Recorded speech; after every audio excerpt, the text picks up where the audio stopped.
Welcome back, everyone, to the W Sports Podcast. We are live because it is Sunday at 6:30. So thank you all so much for joining us. Jimothy and Tubby are back at it again with the best sports podcast you haven't heard of just yet, the W Sports Podcast. Tubby, welcome back to the show, man. What's up? It is August. So, there's two things about August. One, you probably do know, is that Stupid hot. it's that college football is officially started in number 2. They may not know if they're new, but if they aren't new, season 4.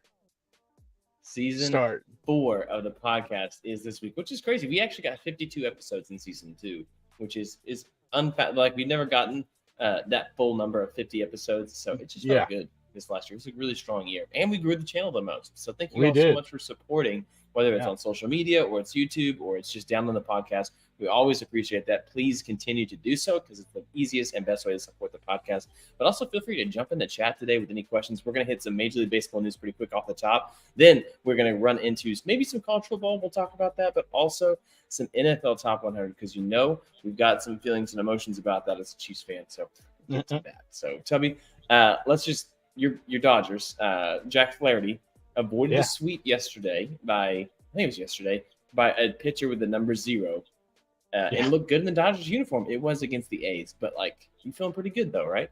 I mean, he looked great. That's always nice to see. I mean, with all the injuries the Dodgers are dealing with right now, it's nice to see a healthy pitcher out there, pitch a gem in his first start with the Dodgers. So, I mean, that's always a good sign there. Mm-hmm. Always a good sign. That is one of the highlights. I mean, Shohei Ohtani, I think, also got the 30-30 club already. Again, just trying to show off why he should be number 1 in the MVP race right now. But that's the highlight of news right now. I don't know.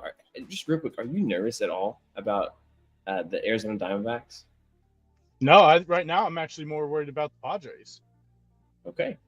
All right. More worried about the Padres. Padres are, 10 wins in the last 12 games. They almost swept the Dodgers, and they are looking dangerous. We'll see if their starting pitching can keep up what they're doing. But right now, I think I'm a little bit more worried about the Padres just because of the hot start that they've had, or recent success that they've had, and especially against the Dodgers this year. They've had the Dodgers numbered for the most part in the series, so. I think I'm a little more worried about them getting hot at the right time and maybe pushing the Dodgers with the Dodgers having so many guys on the IL right now. Yeah. I mean, the injuries, the Dodgers, the Braves are another team. There's some of these teams that are absolutely, it almost feels like they're trying to hold it together or they're going to fall apart. The Padres, though, sneakily 61-52.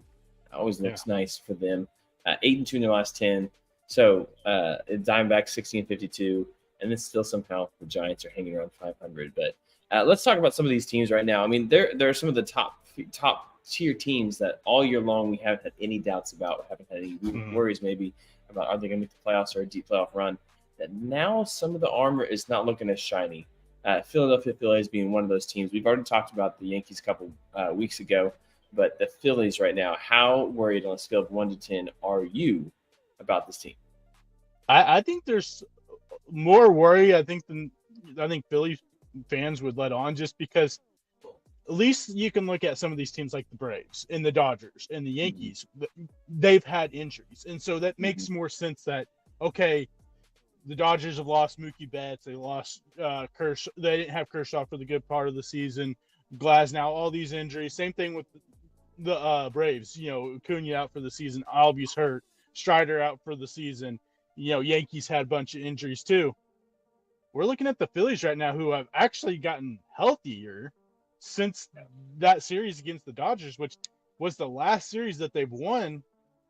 Besides maybe Ranger Suarez getting hurt, recently, they're relatively healthy in your 5 of your 5-13 in the last 18. You have the worst bullpen ERA in that span, which the bullpen was one of your strengths at the beginning of the season. So I brought this up early on in the season, really early, that, they get off to a hot, they're getting off to a hot start.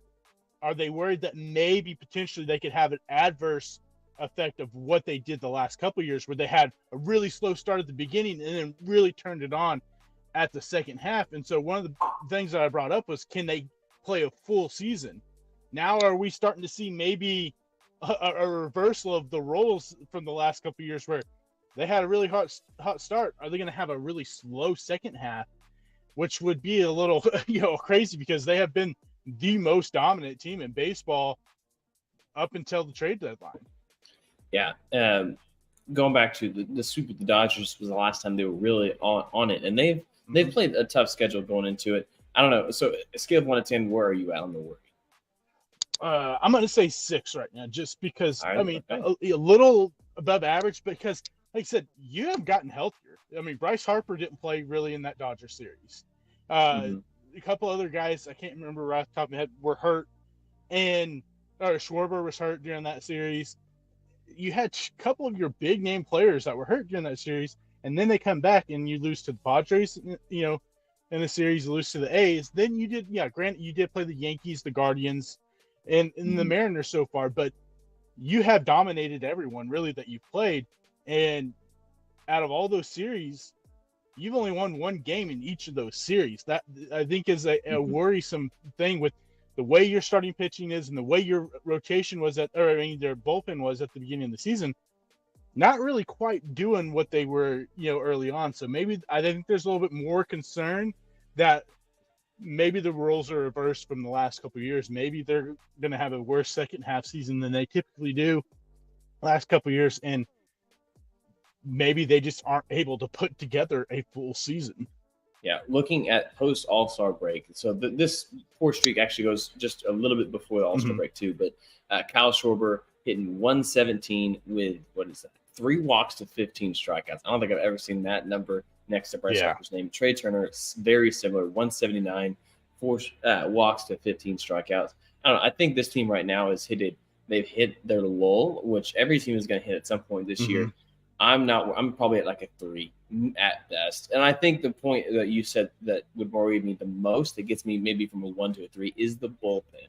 I think the offense is going to be fine, but the bullpen is one of those pieces that is either hot or cold, and they traded away quite a few pieces towards the break. Some of the ones that people know, at least, and it has. I mean, they just have to be aware. Right now, their on-base percentage as a team is under 300 since the break. So that will get better. I think they'll get more competitive. At the very least, they're going to, they should be winning 2 out of 3 coming up here soon. So I'm not super worried, but I do think you got to get it right.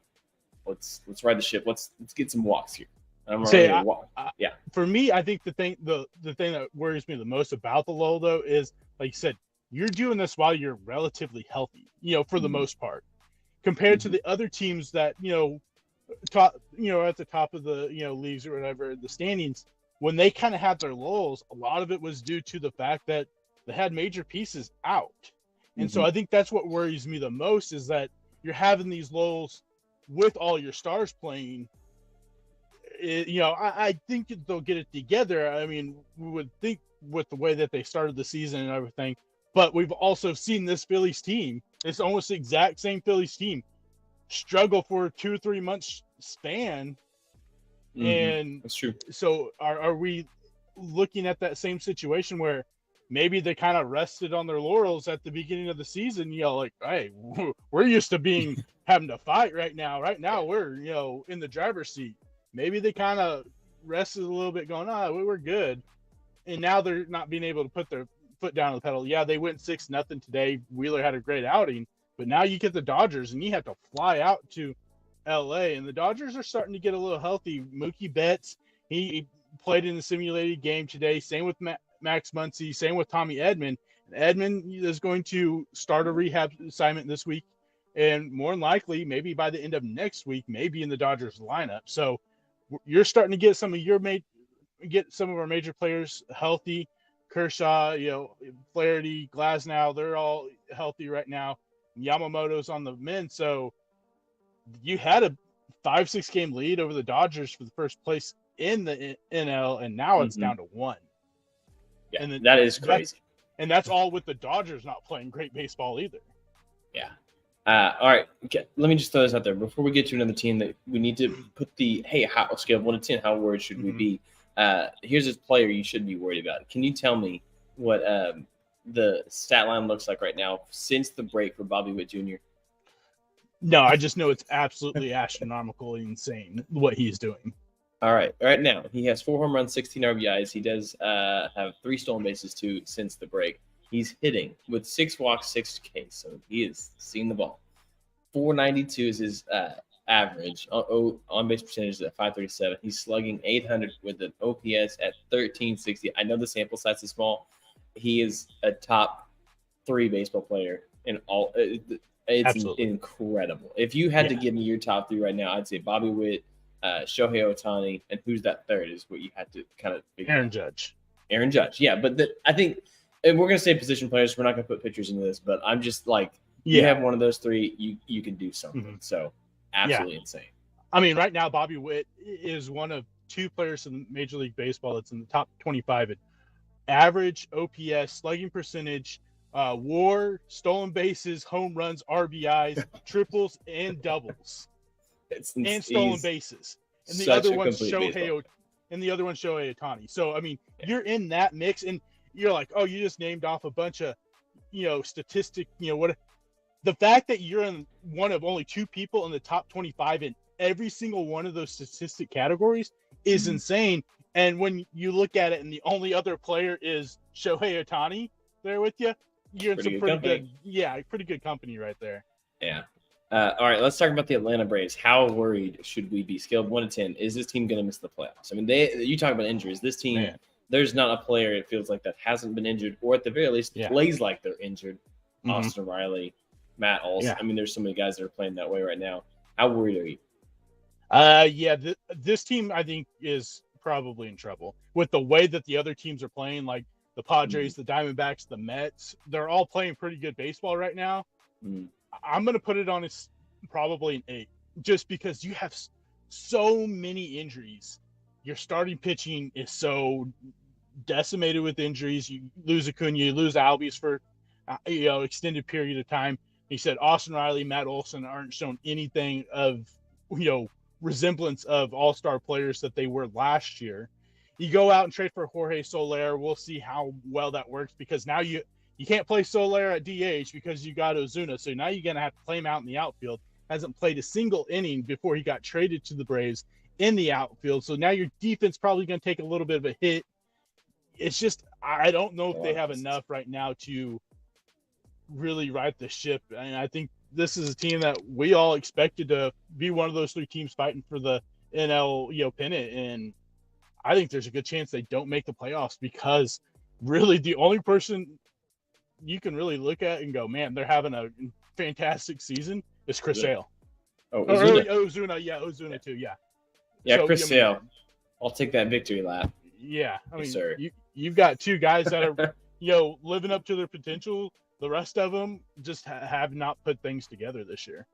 Yeah. I will say it does feel. I mean, Austin Riley still is not walking at all. He's still striking out way too much. Osuna's still hitting the ball pretty hard. Matt Olson, same thing. I mean, it's not like we turned from the break to post break, and it's like, oh, we're waking up. It seems like they're still having no struggles. I don't know what it is. I don't know if they've changed their pitching, hitting coaches, all that stuff, or it's just you know what, this team has been in deep playoff runs and they are just tired and they need to reset. But it's a pretty tough one.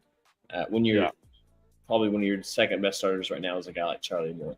I mean, he's not gonna. It's just crazy that you look at this team. You're like, I don't know if this is a playoff team. Yeah.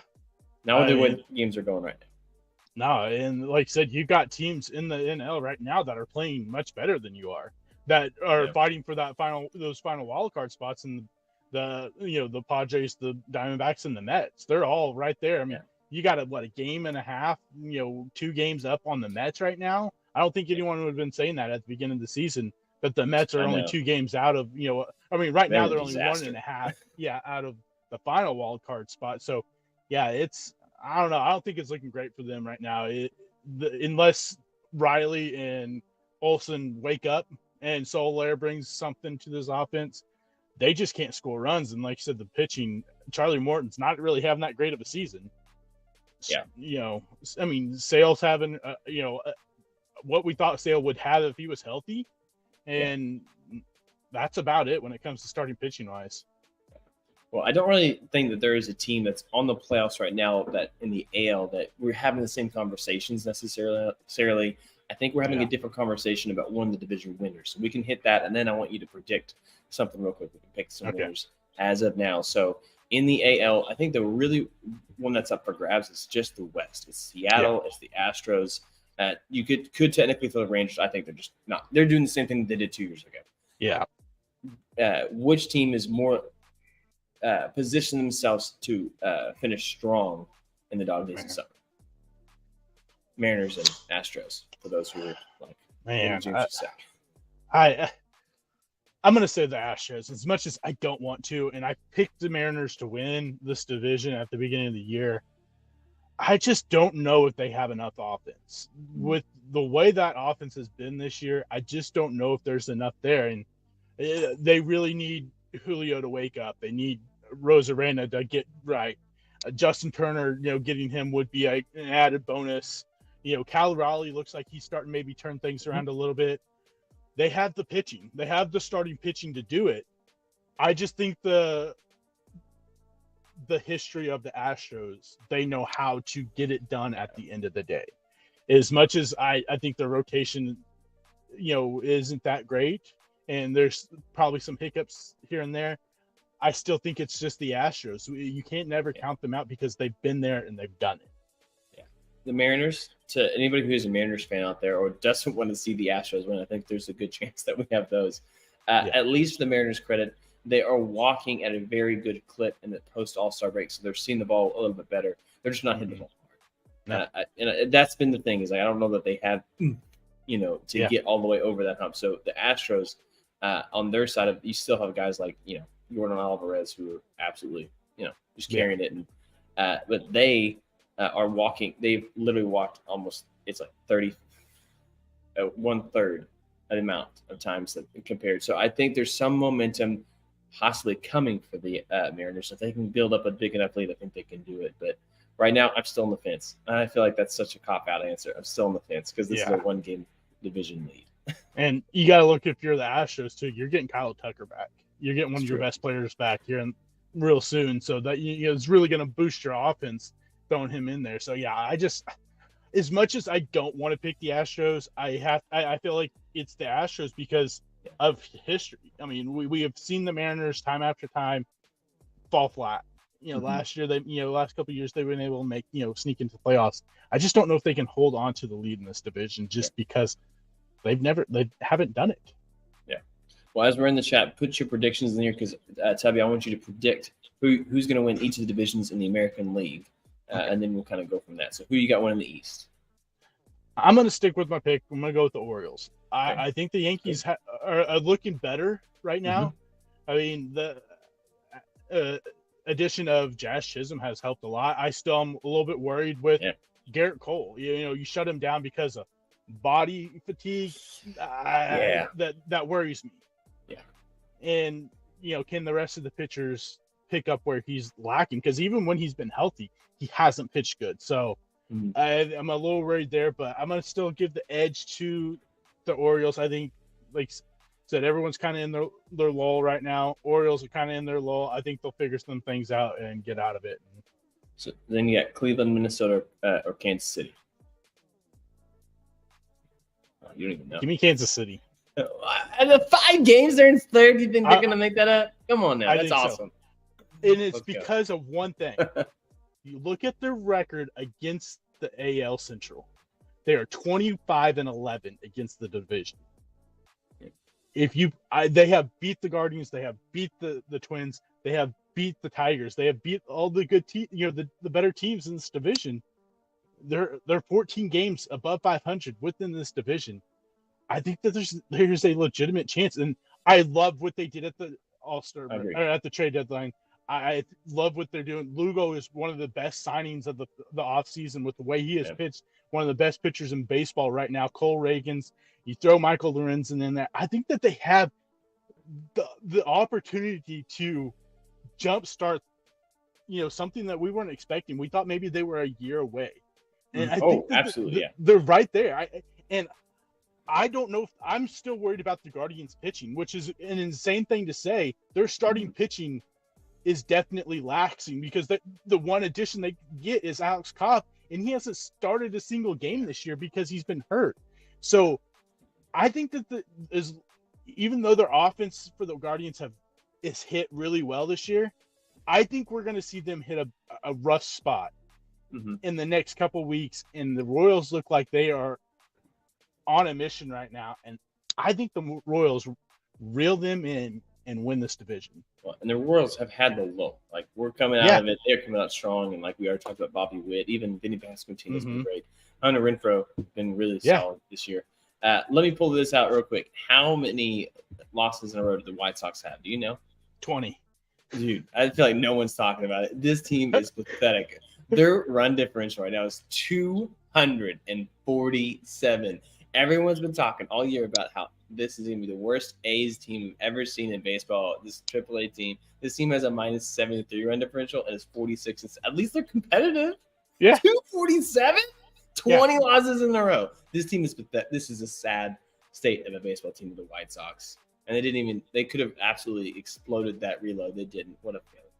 Yeah. And that's the thing that gets me the most is that you had a chance to get a decent haul back, Derek Crochet, Luis Roberts, and you don't. And you get a French MLB player and Miguel Vargas and a couple 17-year-olds that we don't know what's going to happen prospects for Eric Fetty, who's probably one of the biggest pitching, pieces at the deadline, and that's all you got for. And it just, it blows my mind that.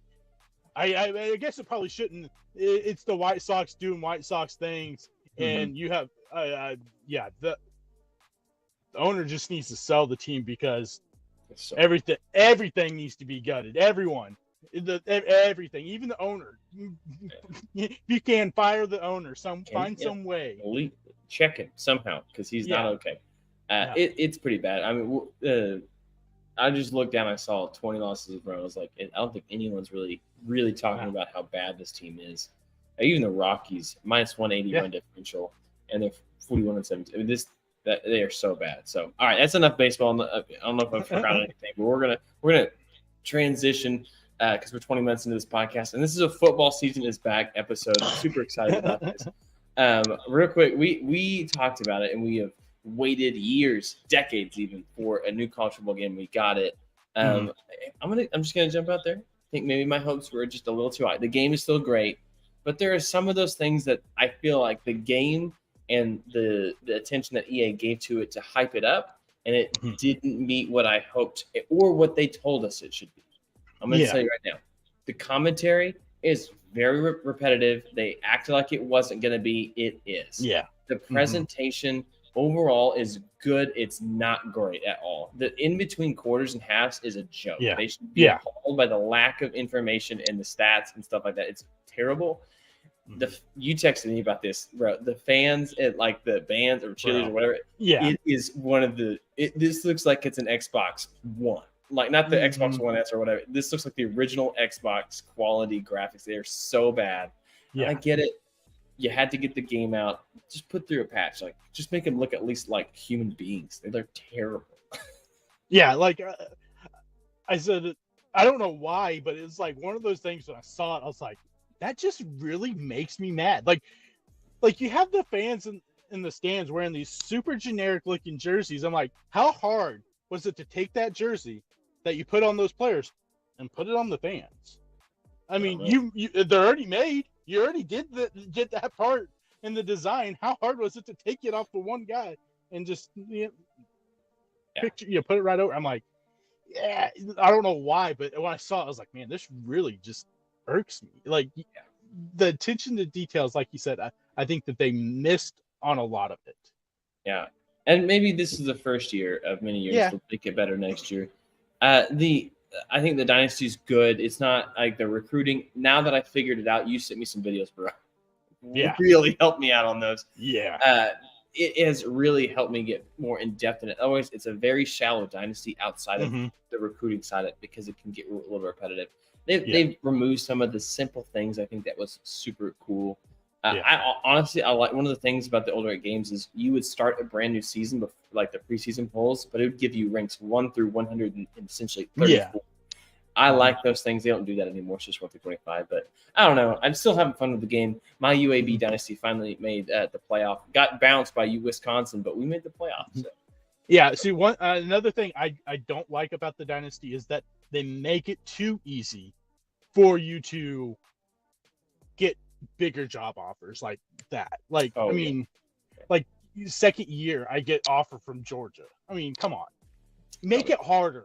Make it harder to build it up a little bit, because I should, just because you had one winning season, here's an offer from, to be the head coach at, a big Power 5 school.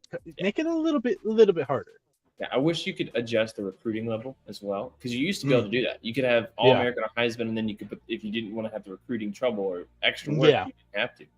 Can't really do that. But overall, I'm happy with the game. Still playing it a ton. Still like it. But the fact that I was like, I think it's going to be incredible, and then I wish they would also add the ability to increase my stadium size. Like, what am I even talking about? They're not ready for that. They ain't ready for that yet. But yeah, so college football season is officially here. I mean, we got camps, fall camps, I think is what they call it, once in August. But college football season is here. So here's the thing, guys. We want you all to be excited, because when football season arrives, I'm going to give you a quick rundown of what to expect over the next couple of weeks with the W Sports Podcast, so you can know when to check it out, when to make sure you're in the chat, because you got your predictions for your conference, for your team, your rivals. We want to know about them. So this week we're going to do some of those group of 5 or 5 plus. I guess we'll do the Pac-12. I don't know when we want to do that one.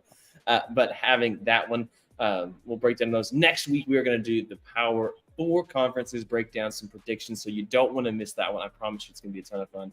Then the 19th, we're going to have college football predictions for the season itself. Right before week 0 kicks off, we're going to have predictions for the playoffs and the chaos that is a 12-team playoff. I think the game has done a good job of explaining, like, it is wild who can make the playoff at these points. And we really don't know what to know yet, but we will soon. So we'll have that. And then the 26th of the month, right before the NFL season truly gets going in September when it kicks off with the Chiefs. Let's go.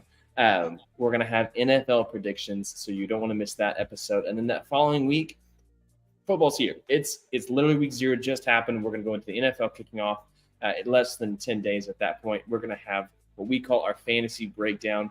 And yes, we're going to have a couple of fantasy football drafts that we will break down with the podcast. So maybe that's something that you want us to look at your draft. We would love to do that. We'll actually figure out a way you can either DM us maybe a Google Drive with your breakdown, or just an image or whatever, and we will break down your draft as well. Your team, just let us know which one it is, but we want to have a lot of that fun. So that's what the next month is going to look like for the podcast. So again, you don't want to miss out. Tubby, anyone that you're really looking forward to? Every one of them. I'm so ready to talk some football.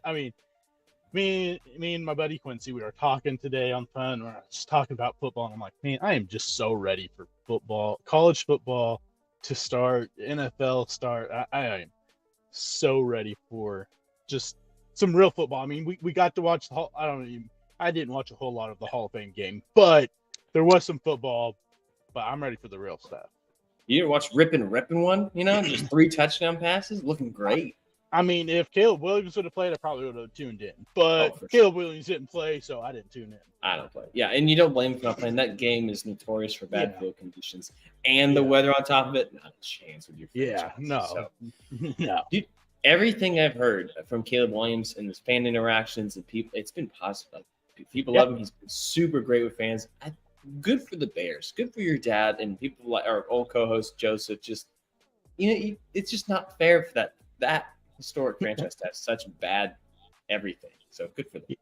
And I think it just goes to show you can't believe everything that comes out about a kid right out, before the draft, where all these stories are coming out. Oh, he's a terrible teammate. He's a terrible kid. Well, all this stuff. And I'm like, it was just a bunch of conjecture. People had to have something to talk about. And we're starting to see it now that, oh man, he's actually is a really good teammate and, good with the fans and all that stuff. The bear claw thing is genius. And they're like, how come it took us 130 years to think of this? Yeah, I don't know. Dumb. All right. So we're going to get into some of the news and notes of some of the offseason trades, some of the stuff that hasn't happened yet, new deals that were signed. But before we do that, I got to tell you, Tubby, So for the record, Tubby hasn't seen the top 100 list. I don't know if you've heard any rumors and stuff like that, but let me ask you this. Put it in the chat if you guys have. Who do you think should be number one in the NFL top 100 players? I mean, Patrick Mahomes is the best player in the NFL. What if I told you he didn't get ranked top 3? What? What? Yeah, not even the top 3. So I don't understand how. Let me see if I can put this one. So he got number 4. He's not even the top quarterback. No. Oh, they He's not put even the top Lamar up quarterback. there because They he won put the Lamar. MVP. Come on. Lamar got Lamar's number 2. So who's number 1? I thought CMC, no doubt. Nope, number 3. Yeah, I was thinking maybe like TJ Watt or something. TJ Watt is, which I would have at least understood a little bit that he's a difference maker. He's number 8. Trent Williams? No, Trent Williams is number 7, which I feel like is still too high, but that's just maybe biased. Oh, I mean, Trent Williams is the best left tackle in the NFL. I know he's not great, even but close. I'm not disagreeing with that. I don't know if he's number 7. Anyway, that's not the point. Myles Garrett. No, Myles Garrett's not number 1. He didn't win Defensive Player of the Year. Myles They Garrett, put Tyreek Hill up he's there. number 5. Tyreek Hill's number 1. No. Yeah, they did. They put Tyreek Hill number 1. And Patrick Mahomes is number 4 on this stupid list of best players in. I have no words. This is the dumbest result I think I've ever seen on this list. I mean, I get how good Tyreek Hill is and everything, and people want, he's the most unguardable guy in football. Well, I mean, we go back to that playoff game against the Chiefs. Chiefs did a pretty good job at guarding him. So, I mean, obviously he's not unguardable. He had a great year. And I can understand maybe if he would have, got the 2,000 mark, or whatever, broke the receiving record. I don't think he's the best wide receiver in the NFL still. I think Justin Jefferson is the best wide receiver in the NFL. And I think CeeDee Lamb is in that discussion right there with them. So I don't think it's like a clear cut, he's the best player in the NFL, let alone the best wide receiver. So it is number 1. So the top 10, you said almost every single name. It's in order from 1 to 10. It's Tyreek Hill, Lamar Jackson, CMC, Patrick Mahomes, Myles Garrett, Chris Jones. There you go. Trent Williams, TJ Watt, Kelsey, which I was a little surprised at number 9 at this point. And then Max Crosby, which I like that he's getting a love. Yeah, that dude is insane. So I mean, if we're going based off of last year, I don't know if Travis Kelce's a top 10 player based off of what. Because last year, he had a good year, but he didn't have a Kelce type year. Correct. Yeah. So but I get it. He is still one of the best players in the NFL. But yeah, I think that's 8's a little high. Yeah, it might be a little generous. So any of those players that you wouldn't put up in the top 10, other than Travis Kelce, maybe? I'd probably say just Travis Kelce, honestly. I think the rest of them, with what they did last year, and I think they deserve it. Like I said, I like that they've got Max Crosby up there because he really was one of the most dominant defensive ends in the NFL last year, and on a really bad team, didn't quite get the love as a TJ Watt or Myles Garrett got. Yeah. All right, so I need you to tell me who is going to jump into that spot. Maybe 2 of them that you think could be top 10. This is the 11 to 20. I'm not going to do all of these, but this is just some of the top ones. Everybody listen. They're like, I don't want to listen to James talk about a list of 1 to 100. So Fred Warner at 11, Josh Allen, CeeDee Lamb, George Kittle, Jalen Hurts, Dak Prescott, Micah Parsons, Justin Jefferson, Roquan Smith, and CJ Stroud. Oh, they had CJ real high. I'm going to say I think CeeDee Lamb. I think CeeDee Lamb is like I said, I think there's a great argument that CeeDee Lamb is a number 2, maybe the number 2 wide receiver right there with Tyreek Hill. I still think Justin Jefferson's the best. I think maybe Justin Jefferson will have a down year because of the quarterback situation there. But I think CeeDee Lamb, I mean, what he did last year was, I think, what a lot of Oklahoma fans expected from CeeDee Lamb going into the NFL. I know a lot of people were a little gun shy on him, but yeah, the guy is an amazing wide receiver. He can do it from any position, outside, inside. Route running is probably the best in the NFL from wide receiver standpoint. Yeah.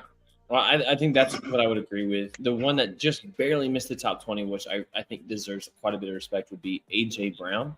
I mean, that dude he does not get the respect he deserves. Yeah. I don't know that I'm ready to put C.J. Stroud top 20 after Yeah. year because we know he's going to have that sophomore slump this year. I'm just throwing it out there. He's probably going to have it. You don't know, but I'm just saying, like, who hasn't had the sophomore slump? I mean, that's true, but it's called a slump for a reason, and it's the second year. Nick Bosa's he's in the top 30, but not there. I get the injuries are there. Who was it? Where'd it go? Khalil Mack's still in the top 30. I mean, Khalil had a great year last year. Yeah, what a bounce back. Yeah. Where should Brock Purdy be ranked? I think, man, I love that you haven't seen this list. This is great. No, I haven't. I don't pay attention to those lists a whole lot just because for this reason. Most of the time I'm like, okay, this is just dumb. Yeah. For me, if I was to put Brock Purdy somewhere, I'd put him somewhere in the 60s. Yeah. What if I told you he's number 28? I could see that. So, they said most people are higher on Brock Purdy than I am. I think Brock Purdy, a solid football player. Nothing top 30. Yeah. I mean, like I said, there's a lot of people are so big on him compared to us. How can you not look incredible when you got Debo, Brandon Ayuk, George Kittle, CMC, like the talent he has and the scheme he gets to play within, and why he works so well, just like Jimmy Garoppolo works so well, and guys like Trey Lance didn't work well, is because they are script guys. If they stick to it, he's always going to set them up for it. And that's why Trey Lance that wasn't his game plan. He was a little bit more not unscripted, which was his skill set and like his strength. But they didn't want any of that. So here we are. I cannot put him top 30. I can't. I think 60s is fine. I'm good with that. But some of these, it's tough. I mean, over Joe Burrow, who would you rather have him or Joe Burrow right now? Injuries and all. Yeah, give me Joe Burrow. I mean, there's quite a few quarterbacks that I would take over Brock Purdy. Yeah, like I said, 30 is 28 is way too high for me. But like I said, it doesn't shock me because, like I said, there's a lot of people that are so ghoulish on him compared to us that it doesn't surprise me one bit. People had him, he's a top 3 quarterback last year. I don't see that, but I mean, I have him more closer to the 10 to 15 range when it comes to quarterbacks. Yeah, that's fair. In the chat, we got 1777 memorabilia over on YouTube. So the NFL's back, but the fans aren't as hyped as they are in previous seasons. And do you feel like that's true? Maybe it's just because we've had the same winners again and again. I'll say that very well could be the possibility. It doesn't seem like, I mean, you don't see them as much hype right now, but I think it maybe part of it is just August. I was saying, give it 3 weeks and we will be good. Or maybe even just give it a week. Once the full process of the preseason starts, then I think people will be like, oh, okay, let's get into it now. Yeah, I'm on board. Memorabilia also says Chiefs 3P. He's already got the script ready to go. The first ever back-to-back chance. I'm ready to go. I'm excited. The number 4 best player. Let's go. Yeah. I mean, I don't know if I'd even say 4, but I'm just saying, you just give them reasons to go after, Well, I mean, the Raiders did that themselves. Yeah, it's true. I mean, with the Kermit the Frog puppet, did you see that whole thing? Not a good idea. Not a good idea. No, not smart. I've heard that so many times, and he does have an interesting voice, but don't give them reasons to have a chip on their shoulder. They already have back-to-back rings in 3 out of 4 years? Right. I mean, just dumb.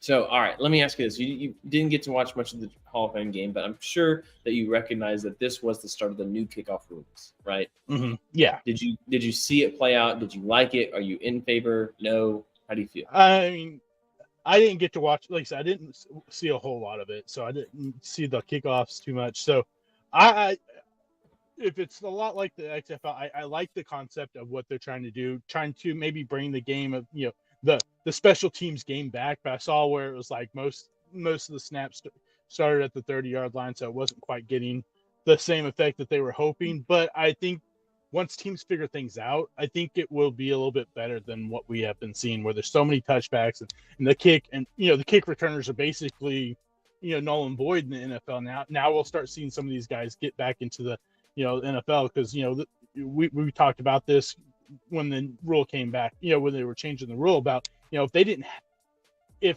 today's day Devin Hester was playing football, we wouldn't have a Hall of Fame Devin Hester. We wouldn't see the greatest returner of all time. Yeah. So I like that they're trying to find a way to put it in there without, putting the players at so much risk with the straight on running and stuff like that. So I like the fact that they're trying to figure out a way to put that back into the game. Yeah.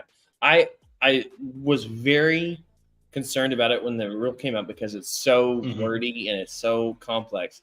You see it play out, I'm like, this actually probably could be a good thing. I think it could get more returns in the game. Let us have guys like Xavier Worthy for the Chiefs. Just if he hits a seam, he's gone. Now it's going to be hard to find the seam because we're all so close and so tight, but it's going to really change up some of the special teams thinking here. But I liked it. I thought it was a good change. Let's try it out at least. Yeah, I like the concept. I like what like you said. I like that they're thinking of trying to find a way to put that back into the game, because for the Packers, Keyshawn Nixon, I mean, all-pro return of the last couple of years, and really, if he has an opportunity, Keyshawn Nixon could potentially be what we've seen, in like a Josh Cribbs type guy, where he is just so incredible as a kick returner, punt returner, and we're not getting to see that a whole lot because of the way that the rules were to begin with. So I'm hoping we'll see a little bit more of action when it comes to kickoffs. There's a good chance. There's a good chance now. So, all right. Well, that is the NFL. Well, I guess we can hit some of these new signings real quick, and because we still want to hit some of these group of five, so we'll hit this pretty quick. Jordan Love, your boy, just got his extension. Gets paid $220 million over 4 years with quite a bit guaranteed. Good deal. I'm worried a little bit just because we've seen 1 year. I believe in the kid 100%, but we've seen him for 1 year. So we'll see. All right. How about Tua? He gets his deal also a little bit less, 4 years, $212. I mean, I don't think he deserves it, but it's what the NFL market is. Yeah. I was gonna say you almost have to do it if you're Miami. You can't not do that. You also had Brandon Ayuk. Well, this was a couple weeks ago, but he did officially ask for that trade. Does he get traded? I think things got a lot murkier with Trent Williams holding out, because now you have to decide. You've got 3 guys that want new contracts. You're going to pay Trent Williams over Ayuk or Deebo Samuel, just because he's your linchpin on that offensive line that wasn't that great last year. Sure. Yeah. And then anybody did Tyreek Hill restructured his deal. He got a little bit more paid. So I mean, the Dolphins they keep backing up those Brinks trucks. Yeah, they're trying to stay relevant. We'll see if it can hold up. This is not a prediction episode, but can they stay relevant enough to win the division, or is it going to be Buffalo? It's Buffalo. Oh man, that's always tough. Yeah. All right. Well, let's go. We're going to transition a little bit now. Again, if you are just coming into the NFL news, don't worry. We're going to have an NFL breakdown where we're going to break down every division, prediction for the winners, whether it's going to be in the chat like was Memorabilia is saying is it going to be another 49ers matchup against the Chiefs? NFL probably doesn't want that. That's like the Cleveland Cavaliers versus the Warriors. That got so old. But hey, we'll see who the sleeper teams are. He's got a couple people out there, or they have a couple people out there. We'll get to it here as we go there. But we're going to break down some college football group of 5 conferences. Now, you may be asking, what are those conferences? We got the American Athletic Conference, which is just essentially the Big East with some new names. You have Big 12, Big 10. There you go. Conference USA. You also have, the MAC. Everyone wants the MAC. The Mountain West plus Pac-12. Maybe we'll throw that in there. And the Sun Belt. So it's crazy how few conferences are because all of them are stacked. None of them with divisions. Bunch of dummies. What? The Sun Belt, they do have divisions. Do they really? West and East, yes. I already scrolled up. So that's good. I do want to point out that, I do see that. I already added divisions in my game for every single conference. I'm so tired of looking at tiebreakers in my mind to see who's going to make it. Now, the game did have a hiccup where it had 2 conference championship games in the Big Ten once. Oh, really? Yeah. I was like, well, this is dumb. But anyway, randomness. So, all right, let's start with the American Athletic Conference. For those who don't know, this is the one with Army Black Knights are there, Charlotte 49ers, East Carolina Panthers. I'm going to say mine because I've been there with my dynasty, my UAB Blazers, UTSA, Tulsa Golden Hurricanes, Tulane, new regime there, Temple, South Florida, Rice, North Texas, Navy, Memphis, and Florida Atlantic, who's not going to be good. Any of these early favorites that maybe you don't have to break down every single team. That's not really what this episode is. Because let's be honest, we're probably not the people you want to. Go find a podcast about your school if that is your school. But we are going to have a quick breakdown of who you think could be the big win here. Who's the hot ticket? I think Memphis is the favorite right now. You bring back Seth Hennigan as your starting quarterback. You get 3 of your top 4 wide receivers coming back, transfer running back, and defense is going to be the question. You gave up 33 points, a game in the conference play. We'll see if they can, figure some things out. I think Tulane will be up there still, even with Willie Fritz gone, Michael Pratt gone. Summerall from Troy is a great head coach. He had a good 3-year span there, or 2-year span at Troy, going 23-4. You bring in Ty Thompson, former 5-star quarterback from Oregon, Mario Williams, a couple other wide receivers in there. I think that they have a chance to, be able to stay with it. It'll be interesting though to see how well they're able to transition with Willie Fritz gone. And UTSA will be another interesting team. You lose your, Fred Harris. It was one of the best quarterbacks most people didn't know. Most people didn't know about. Yeah. And you lose a lot of guys on that defense to the transfer portal. Texas comes in and steals, their big time pass rusher there. I think the dark horse, though. I have a dark horse. I think it's Eastern Carolina. Even though they went 2-10, they went 2-10 last year. Could you imagine? But yeah, the thing is you bring in 2 new quarterbacks to kind of 2 Power 5 quarterbacks, and Jake Garcia and Caden Hauser, but you also return your starting running back, your starting wide receivers, get a couple transfer wide receivers from Florida State. You return 4 of your starting offensive linemen. And then on top of that, your defense, which was the strength last year, you get 6 of your returning starters from your defense. I think with some of the shakeup, with some of the questions with Tulane when it comes to quarterbacks and some other positions, UTSA questions with the quarterback and, some of the defensive things, maybe East Carolina, who has been a pretty solid program, over the last, 20 years, had a down year. Maybe they're able to right some things. I think that's a team to watch out with some of the shakeup going on right now. Yeah, and last year their quarterback play might have been some of the absolute worst. It was bad. The shakeup, what you talked about, could definitely position them in. I would love to say Tulane just because they've had the program, but Michael Pratt is gone, and I think that this is going to be a new change. And the guy that they're bringing in, he's a junior, so he's been in the program for at least 3 years, if not 4. So maybe he has it, but he has not performed well when he has gotten to play so far. And I think the big ticket item that a lot of people like is going to be the UTSA because they've been the program on the up since they've come on to the last 10 years, I think 11 years now that they've been a program in the Division One football. But I don't know, this is pretty wide open. I'm going to be going for the Blazers. Go all right, right. I know they got the Dragon. I mean, how do you not want a Dragon? Like, come on. All right, let's go to one of the classic conferences. We have Conference USA, Florida International. What a boring logo. Just Jacksonville State, a lot of people do like them. Kennesaw State, one of the newest teams in all Division One. They are not a good program, so we're not going to be picking them. Liberty, Louisiana Tech, Middle Tennessee State, or just I guess Middle Tennessee. Not Middle Tennessee. I think it's just Middle Tennessee now. Yeah. New Mexico State, and then didn't New Mexico beat Auburn last year, or is that just New Mexico State? I can't remember which one. I can't remember. It was either New Mexico State, one of the two. Represent UTEP, Western Kentucky. And then Sam Houston. Give me a reason why it's not Liberty. I don't got that reason for you. I don't understand why they're still in this conference right now. Yeah, I mean, I think that they have the best shot because, I mean, you bring back Caden Salter, who's one of the best quarterbacks in college football. Jamie Chadwell, we know what he can do. He was great at Coastal Carolina. Has come here after Hugh Freeze left and is just pretty much taken right over what he was able to do.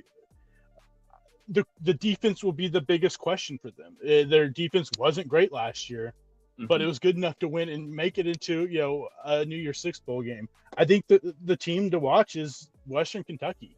The Hilltoppers are always good. The biggest thing is you have to replace Austin Reed, but with that they have TJ Finley, who is a seasoned veteran in college football. So at least they have someone that's started before and has played meaningful football.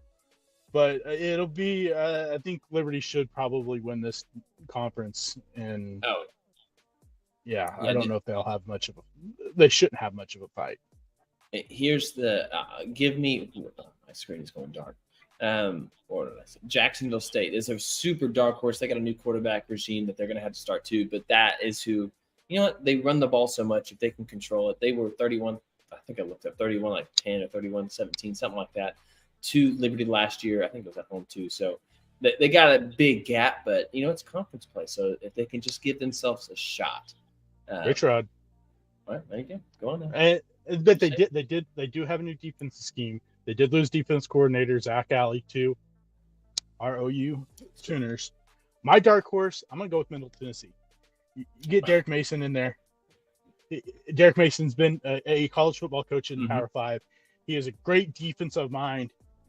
They have a good up-and-coming young quarterback returning. If he can get his defense under, what he knows how to do and get, I think they have a chance because they have very good targets as a wide receiver group for this team that if they can find the defense, just maybe they find themselves somewhere towards the top of that division or that conference. Yeah. This is one of those that outside of Liberty, I mean, if there's a conference championship game, you just got to put yourself in position for it, obviously. So it's open. Yeah. One of those tickets is open. And who knows? Maybe Liberty just goes up in flames. Hey, you never know. I like the little the wordplay though. Right, I know. All right, so who do you have possibly having a better season this year of the two independents outside Notre Dame, UMass or UConn? Oh gosh, both teams are awful.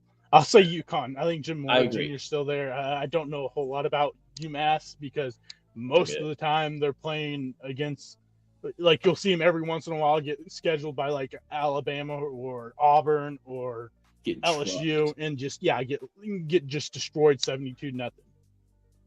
Yeah, they last year their only game they won was against Stony Brook 20-3. But Stony Brook, for those who don't know, FCS team. They lost to Army 44-7. Gosh, but Texas A&M 20-3. And that's why Jimbo got fired. And UConn beat him 27-10. So I don't know. Lots of options here. That team is not very good right now. So all right, let's go to the Mac Nation representing every Tuesday night. It's incredible. Love that about football. You always see football every day except Wednesday. So and even this year we'll have a Wednesday game in the NFL thanks to the Christmas Day games. Very true. So there you go. All right, we got Akron, Ball State, Bowling Green, Buffalo, Central Michigan, all the Michigans really that are not the big ones. Eastern Michigan, Kent State, Miami of Ohio, Northern Illinois, Ohio, Toledo, and Western Michigan. Who you got? Give me your favorites. I've got Miami, but Miami of Ohio. They bring back Brett Gabbert, but I think Northern Illinois is a team to watch. Mm-hmm.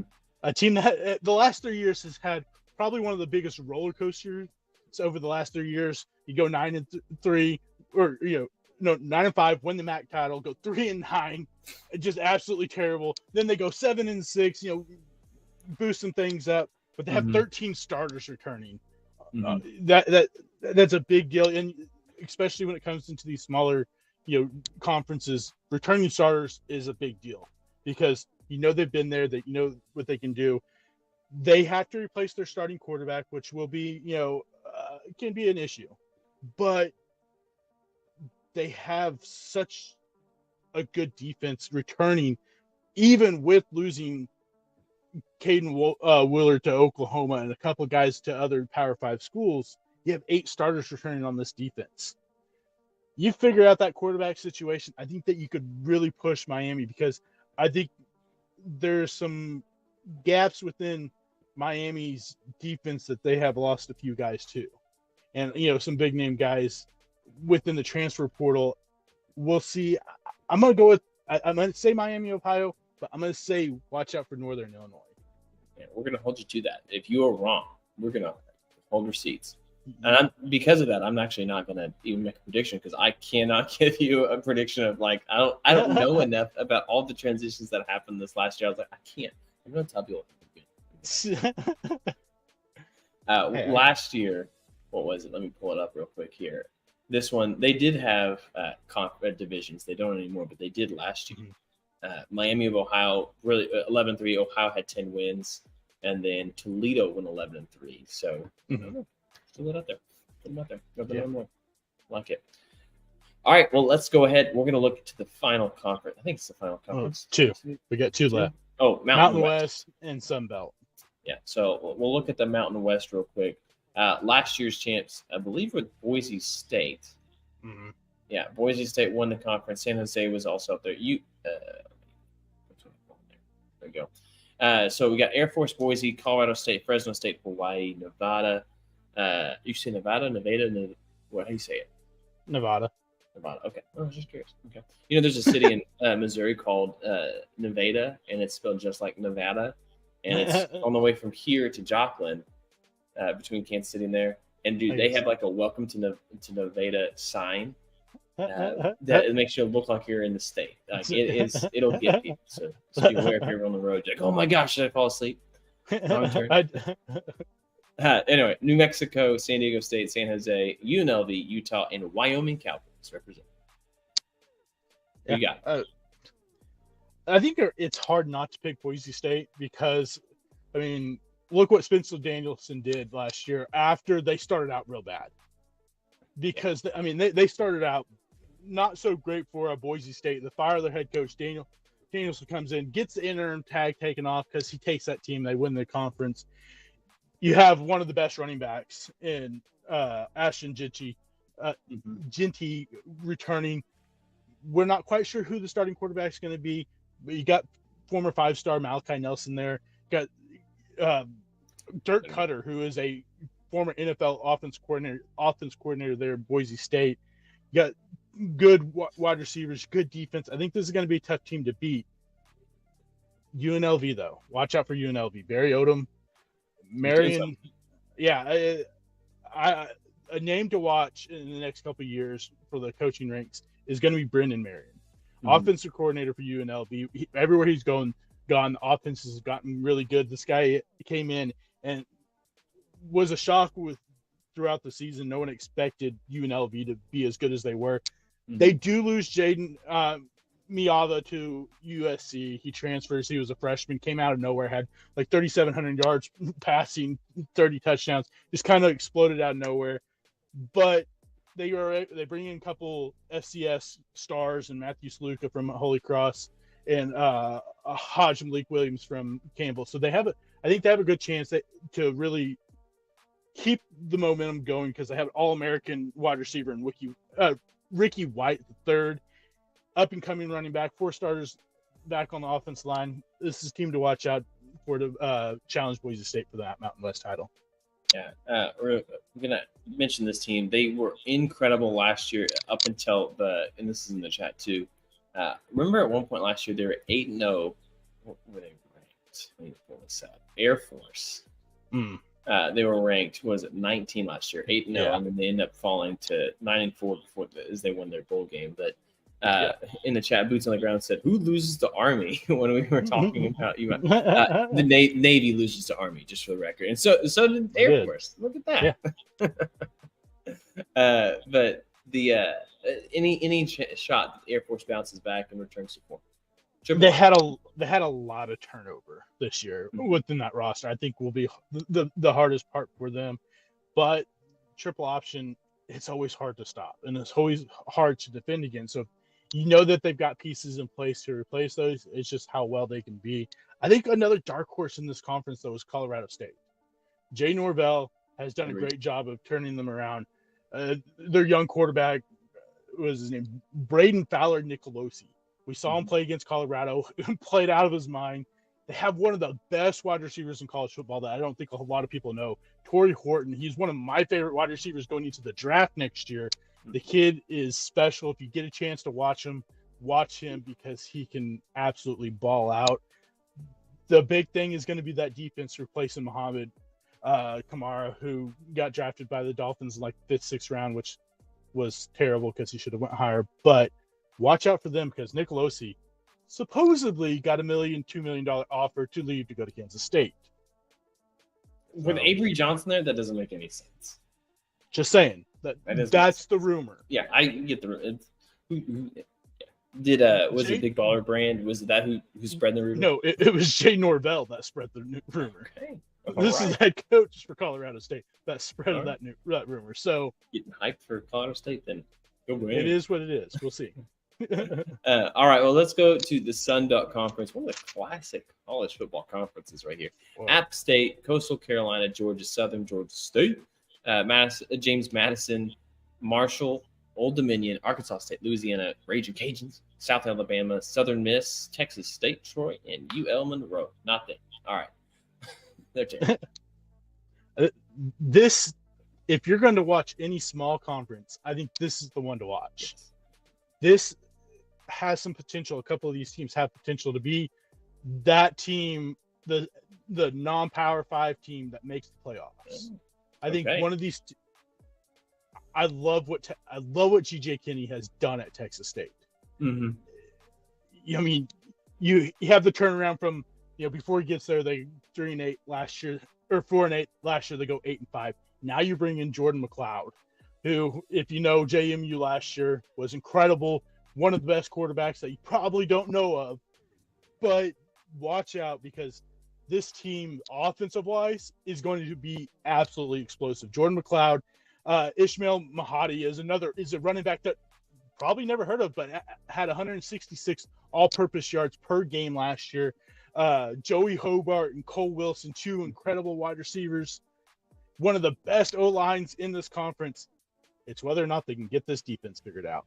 But they have 8 returning starters. They bring in former 5-star Tumezi Adelaide from Michigan State / Texas A&M, Stephen Parker, and James Neal, 3 big transfers in the transfer portal to add to this defense with 8 returning starters. Mm-hmm. They have all the opportunity to turn this defense around and potentially put themselves in that conversation for being the non-Power 5 team in the playoffs this year. Not taking James Madison. James Madison has a lot of turnover. I just don't know if they can figure things out. Especially you lose the coach. He goes to Indiana. Get the Holy Cross coach who had a great down in the FCS. I just don't know if they can turn things around fast enough this year to really challenge. How about this? What if Troy? They're going to be the ones who are going to get to play at Memphis and at Iowa. So if they I think they have one of the better non-conference schedule, just opponents that you could see early on. So you really get a gauge for if they won if they're the best group of 5 conference champion. How well are they going to stand up? Like I think that could be one. They could very well. Losing John Summerall is a big deal. Lose that head coach. Now you got a whole new regime there. Is going to be difficult for them to keep up what they've done the last few years. I think Arkansas State is a name to watch too. We saw them last year. Oklahoma. If you watch their first 2 weeks, you probably look at this team and you're like, man, they got to be one of the worst teams in college football, getting beat 110-3 in the first 2 weeks. And then all they do is turn around, win 5 out. They're 6th in a row. They got a young quarterback there and Jalen Rayner, who put up 265 yards per game. One of the best, receiving cores. Got your 4 starting returners on offensive line. But it's another one of those things where we look at, and it's a lot of the same for these teams, is whether or not the defense can figure things out. Yeah, true. Now, how many of y'all listening already knew all this about all these group of 5 teams? I mean, come on. Like Tubby brings it every single time. So thanks, man, for all the hard work you do, just preparation for the fans. Because college football is my favorite thing. So I love the deep dive into this stuff. And also, one thing too, you just played the college football game. It helps you out a lot too. To get to know these small teams, the players on these teams, because the great thing with the game is it gives you a star when you're playing the game on the players for the top players for these teams. So it gives you an idea how good they actually are. So if you have the game, go play with some of these random teams, and that way you can kind of learn more about these smaller teams in college football. Yeah, it's a ton of fun. So, guys, that is the kickoff. Ooh, you like that right there? The kickoff to our college football season, our NFL season. Football is in full swing here for the W Sports Podcast. So we are going to bring it again. Next week, we're going to be breaking down the Power 4 conferences. And I guess we'll pick a Pac-12 champ. I don't know. I don't even know how we're going to but we'll do that next week. And then we're going to continue on that with predictions the next week and then NFL predictions. So just plan to be here every single Sunday, 6:30 Central Time. You jump in the chat. We want to know what your predictions are too. But I want to say thank you, everybody who did jump in the chat today. Chat was going off pretty well. Really grateful for you guys just being a part of the show. And until then, we're gonna jump out because we're gonna have another episode next week. So if you haven't already, subscribe to the show. If you haven't already, follow us on any of the social medias. You can just search the W Sports Podcast, and we'll continue on till next week. And remember, you just gotta listen. Till then, see y'all next time. See ya. See ya.